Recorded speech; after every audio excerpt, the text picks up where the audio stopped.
Et vous pensez que ces relations vont s'améliorer encore dans les mois à venir? Je crois que Vous avez reçu des assurances? Je crois que nous pouvons nous comprendre davantage et il reste encore bien des points d'insatisfaction sur lesquels il faudra que de part et d'autre, burkinabés et français, nous travaillions. Alors, Monsieur le Président, nous allons venir sur le problème de la forêt pour lequel vous êtes à Paris essentiellement. Vous avez hier déclaré que vous souhaiteriez que 1% des recherches spatiales soit consacré à la lutte contre la dégradation des forêts.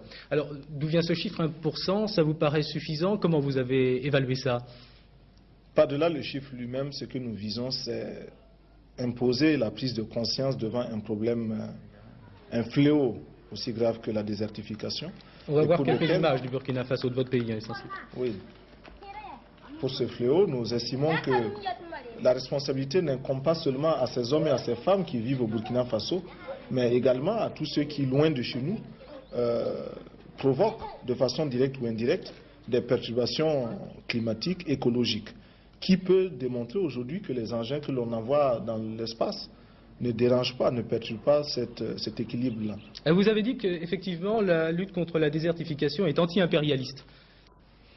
Oui, la lutte contre la désertification est un combat anti-impérialiste dans la mesure où nous savons que pour l'impérialisme, l'exploitation des hommes est un acte tout à fait normal, a fortiori l'exploitation des forêts, de quelque façon que ce soit, directement ou indirectement.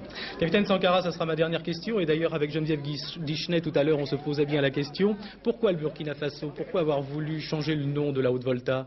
Oui, parce que Haute-Volta, cela ne voulait rien dire pour personne, en particulier pour nous, burkinabés. Et c'est un nom qui ne nous renvoie qu'à un passé colonialiste.